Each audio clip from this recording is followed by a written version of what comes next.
Doctor Umar Adeel की शादी में भी नहीं गया था। 10 नवंबर को जब दिल्ली में ब्लास्ट हुआ था, उसके बाद से ही अल-फलाह यूनिवर्सिटी के कई डॉक्टर्स और जो स्टाफ हैं वो यूनिवर्सिटी छोड़ के गायब हो गए।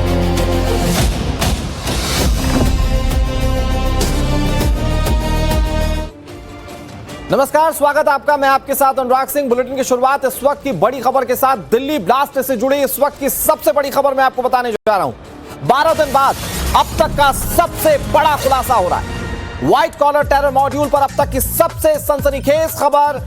पाकिस्तान ड्रोन की खेप भारत में लाने की प्लानिंग की जा रही थी, जो सूत्र बता रहे हैं। बारूद से भरे ड्रोन से ताबड़तोड़ हमले का प्लान किया जा रहा था। लंबी दूरी के ड्रोन आतंकी इकट्ठा कर रहे थे। ड्रोन को अलग अलग पार्ट्स के तौर पर भारत भेजना था। फिर उसके बाद ये पढ़े लिखे आतंकी उसे असेंबल करते, देश के अलग अलग शहरों में उन्हीं ड्रोन्स के जरिए यहां ब्लास्ट करने की प्लानिंग थी। ये बहुत बड़ी खबर है।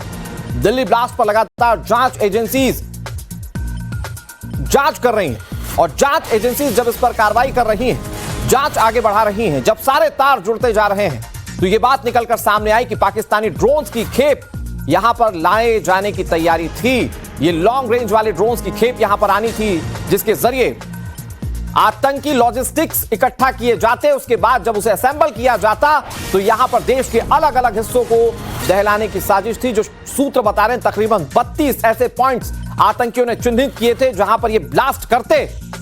और ऐसे में इन तक जांच टीम पहुंची और इस पूरे मॉड्यूल और उसकी साजिश का पर्दाफाश हो चुका है। अब जरा सोचिए दर्शकों कि जब यहां पर 3000 किलो अमोनियम नाइट्रेट इकट्ठा किया था, तो जाहिर बात है कि कितने बड़े धमाके की प्लानिंग इन आतंकियों ने की होगी।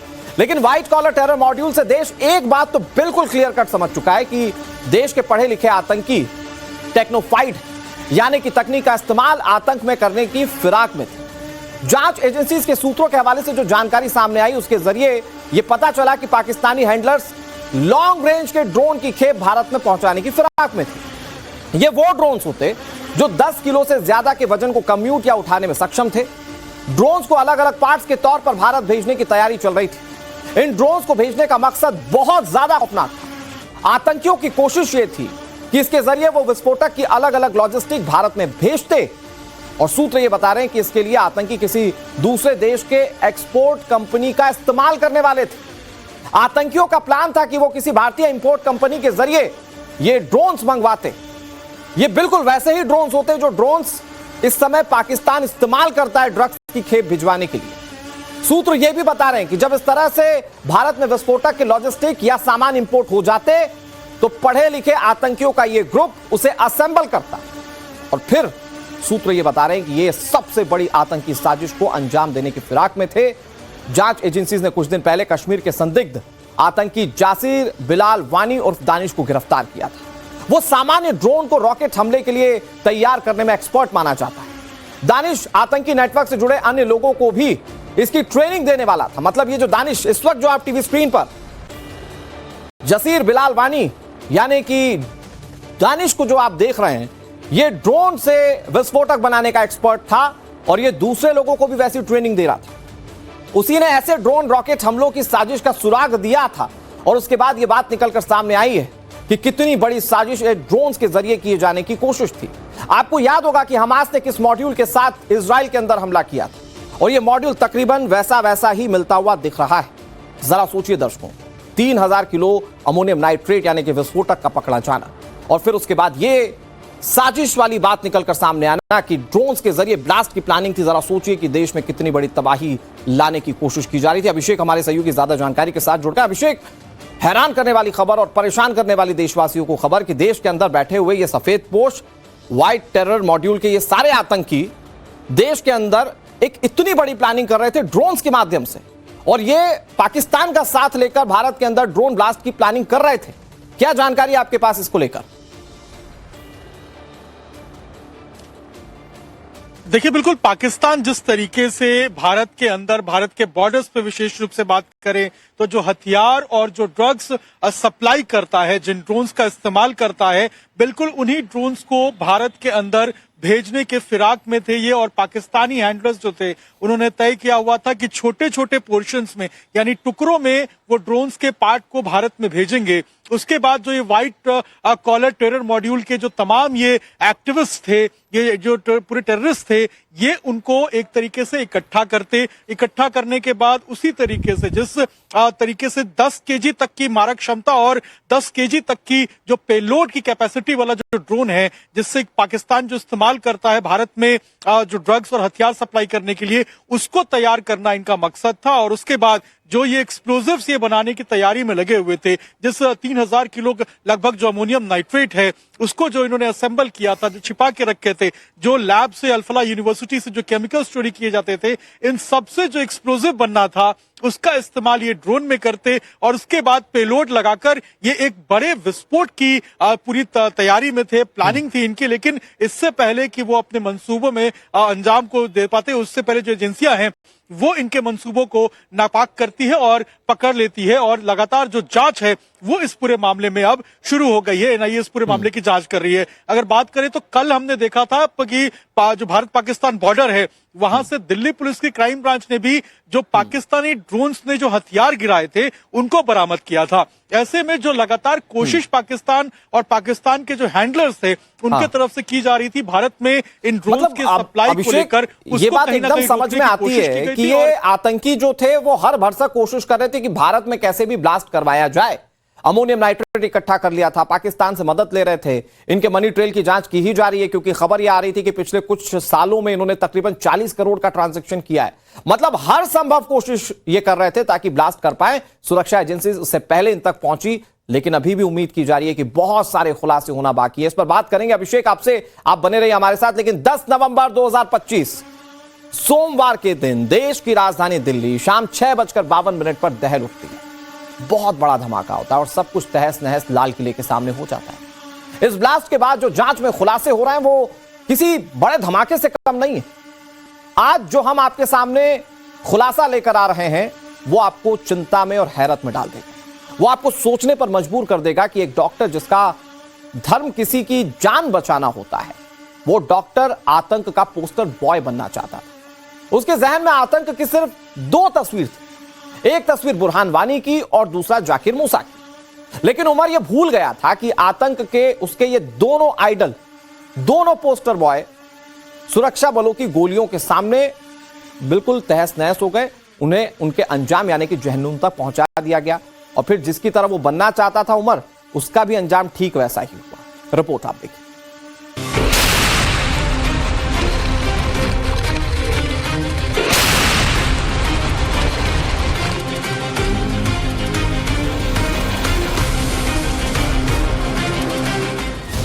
तारीख 8 जुलाई 2016, जगह कश्मीर का अनंतनाग। आतंकी बुरहान वानी मारा गया।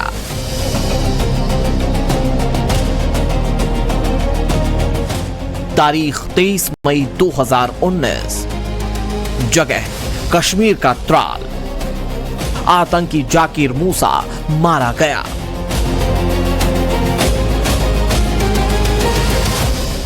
तारीख 10 नवंबर 2025, जगह दिल्ली का लाल किला। आतंकी उमर की फिदाइन धमाके में मौत।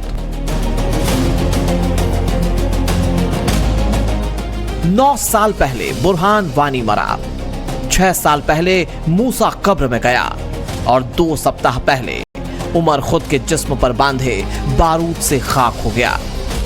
तो यूं समझ लीजिए कि हिंदुस्तान के ये तीनों दुश्मन जहन्नुम में जा चुके हैं, लेकिन इनका कनेक्शन आज से 13 दिन पहले हुए दिल्ली में टेरर ब्लास्ट से जुड़ा है।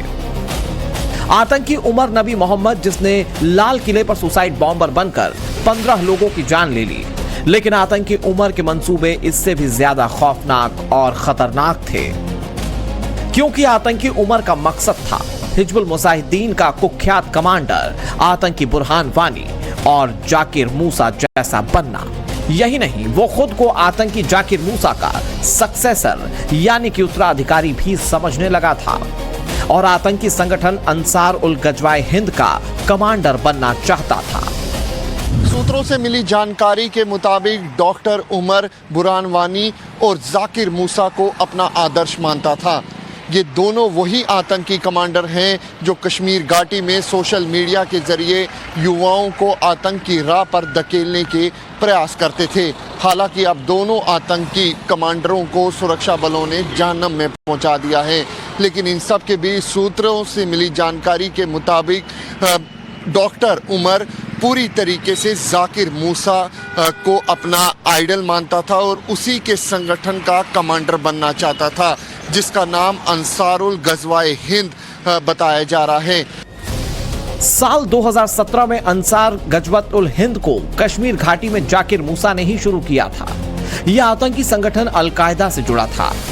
2019 में मूसा के खात्मे के बाद इसका सफाया हो चुका था, लेकिन एक बार फिर इसके पैर पसारने की बात सामने आ रही है और सूत्रों के मुताबिक ये व्हाइट कॉलर टेरर मॉड्यूल खुद को इंटरिम अंसार गजवत उल हिंद कहता था। दरअसल जाकिर मूसा ने आतंकी संगठन हिजबुल मुजाहिदीन ज्वाइन किया था। जाकिर मूसा ये वही आतंकी हैं जो लश्कर और हिजबुल मुजाहिदीन के खिलाफ काफ़ी बार बोल चुका है और ख़ास तौर पे अपनी वीडियो उस ज़माने में सोशल मीडिया के ज़रिए भी अपलोड करता आया है और इसी आतंकी संगठन का ये कमांडर डॉक्टर उमर बनना चाहता था। बुरहान वानी और जाकिर मूसा को रोल मॉडल मानने वाले डॉक्टर उमर आतंक का पोस्टर बॉय बनने का ख्वाब पाल रहा था और जांच में जो खुलासा हुआ है वो ये कि दिल्ली रेड फोर्ट ब्लास्ट की पूरी स्क्रिप्ट कश्मीर के काजी गुंड में लिखी गई थी। धमाके में कौन सा विस्फोटक इस्तेमाल करना है, इसकी पूरी प्लानिंग फरीदाबाद के अल फलाह यूनिवर्सिटी में की गई। धमाके के बाद आतंकियों ने छिपने के लिए हरियाणा के नूह को चुना था। सूत्रों से मिली जानकारी के मुताबिक डॉक्टर उमर अदील की शादी में भी नहीं गया था और ये तारीख थी 5 और 6 अक्टूबर की। वहीं सूत्र ये बताते हैं कि ये जो वाइट कॉलर टेररिस्टों का पूरा मॉड्यूल बस्ट किया गया था, जिसमें कई डॉक्टर शामिल हैं, चाहे वो डॉक्टर अदील हो, चाहे वो डॉक्टर उमर हो या फिर डॉक्टर मुजम्मिल, इन सब के बीच एक डिफरेंस आया था, खास तौर पे टेरर प्लानिंग को लेकर, जिसको सॉल्व करने के लिए डॉक्टर अदील, डॉक्टर उमर कश्मीर घाटी अक्टूबर के 3 और 4 हफ्ते के बीच पहुंचा था। वहीं इस बैठक में मौलवी इरफान भी शामिल था। मौलवी इरफान वही शख्स हैं जिसने ये पूरी तरीके से इस आतंकी वाइट कॉलर टेररिज्म को पूरी तरीके से एक बार फिर रिवाइव करने की कोशिश की और आतंकी ब्लास्ट देश के अलग अलग कोने में करवाने को पूरी तरीके से षड्यंत्र रचा। साजिश कितनी गहरी थी, हमारे सहयोगी लगातार इस मामले पर रिपोर्ट करते हुए आपको बता रहे हैं। हमारे साथ हमारे सहयोगी अभिषेक राज लगातार जुड़े हुए हैं, जो इस मामले को बहुत करीब से देख रहे हैं, इस पर हो रही जांच को बहुत करीब से देख रहे हैं। अभिषेक, आप जो पूरी थ्योरी सामने आ रही है उसमें एक थ्योरी ये भी है कि आतंकी जो थे वो आपस में भी भिड़ रहे थे पैसे को लेकर, वहां पर कुछ को आना पड़ा ताकि बीच में सॉर्टिफाई हो पाए, वो दोनों झगड़ा आपस में खत्म कर पाए और उसके बाद ये आतंकी गतिविधि को अंजाम दे पाए। ये पूरी थ्योरी क्या है, उसके बाद अब जांच एजेंसी वो सारे लिंक्स कैसे जोड़ रही है? देखिए, जांच जैसे जैसे आगे बढ़ रही है वैसे वैसे नए नए खुलासे हो रहे हैं। जो सबसे बड़ा खुलासा इस पूरे मामले में हुआ है उससे ये पता चला है कि जो उमर है जिसने अपने आप को ब्लास्ट किया था लाल किले के पास, वो लगातार ये कोशिश कर रहा था कि वो एक पोस्टर बॉर्न बॉय ये आतंक का और ये बुरहान वानी को अपना एक कह सकते हैं हम एक रोल मॉडल मानता था। बुरहान वानी आतंकवाद का एक पोस्टर बॉय था। सोशल मीडिया के जरिए किस तरीके से जो युवा हैं उनको मिलिटेंसी की तरफ अट्रैक्ट करना है, ये बुरहान वानी को अच्छे से आता था। साल 2016 में जब बुरहान वानी की मौत हुई उसके बाद जाकिर मूसा की एंट्री होती है। जाकिर मूसा भी हिजबुल का टॉप कमांडर था, लेकिन हिजबुल से डिफरेंसेस के कारण जो जाकिर मूसा है उसने अलकायदा का एफिलिएशन लिया और उसके बाद उसने अंसार गजवातुल हिंद जो है उसको स्टार्ट किया था। अब जो ये उमर है ये कोशिश कर रहा था कि जाकिर मूसा की जो मौत है जब साल 2019 में हुई उसके बाद उसको रिप्लेस करे, उसकी जगह ले और अपने आप बिल्कुल अभिषेक, और वो अपना रोल मॉडल मानता था इसे, और इसीलिए उसके अंसार गजवतुल हिंद को वो रिवाइव करने की कोशिश कर रहा था, जो अपने आप में बहुत बड़ा सवाल है कि भाई डॉक्टर, पढ़ा लिखा डॉक्टर और आतंकियों को अपना रोल मॉडल मान रहा है। इधर दिल्ली ब्लास्ट केस में अल-फलाह यूनिवर्सिटी से पकड़े गए आतंकी डॉक्टर्स के मोबाइल से मिले डेटा से बहुत विस्फोटक खुलासे हो रहे हैं। टेरर के डॉक्टर्स ने कैसे ब्लास्ट के लिए फंडिंग की, अल-फलाह यूनिवर्सिटी से किस तरह से केमिकल चुराए और पाकिस्तानी हैंडलर से कौन से ऑर्डर लिए, ये सारी बातें सामने आ रही। इन सब के बीच जो सबसे ज्यादा चौंकाने वाली बात है वो ये कि अल-फलाह के अब भी कई डॉक्टर्स और स्टाफ गायब हैं। सवाल ये कि वजह क्या है? भाई जांच हो रही है तो ये गायब क्यों हो गए? क्या इसके पीछे कोई बड़ी साजिश है? ये एक्सक्लूसिव रिपोर्ट आप देखिए।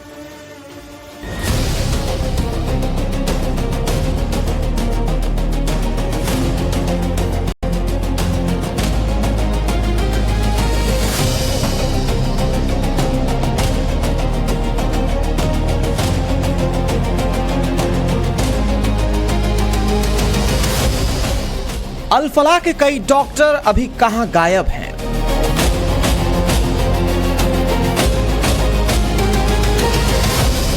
फोन बंद, सोशल मीडिया अकाउंट बंद।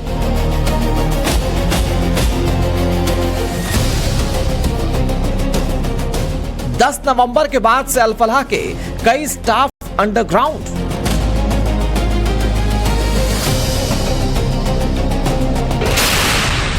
सोमवार 10 नवंबर जब दिल्ली के लाल किले पर शाम 6:52 पर ब्लास्ट हुआ, उस दिन के बाद से ही आतंक का एपिसेंटर माने जा रहे अल-फलाह यूनिवर्सिटी के कई डॉक्टर्स, फैकल्टी और स्टाफ गायब हैं। उनका कोई अता पता नहीं है। वो संदिग्ध स्थिति में यूनिवर्सिटी छोड़कर चले गए हैं।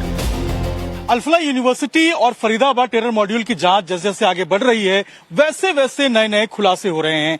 अब ये जानकारी मिली है कि जिस दिन अटैक हुआ था यानी कि 10 नवंबर को जब दिल्ली में ब्लास्ट हुआ था उसके बाद से ही अल-फलाह यूनिवर्सिटी के कई डॉक्टर्स और जो स्टाफ हैं वो यूनिवर्सिटी छोड़ के गायब हो गए थे। बाकायदा उन्होंने अपना फोन जो है वो स्विच ऑफ कर लिया है, अपने सोशल मीडिया जो अकाउंट्स है उसको बंद कर दिया है। इसके अलावा कई जो खाते हैं जिनमें रकम 2 लाख से ज्यादा की है उसको अभी फ्रीज किया गया है। ऐसे में सवाल उठ रहा है कि आखिर ये लोग जो गायब हैं ये कौन हैं और कहां कहां पर जाकर ये अभी छिपे हुए हैं? क्या ब्लास्ट से इनका कोई संबंध है या फिर ये डर से जो है ये भागे हुए हैं फोन स्विच ऑफ करके?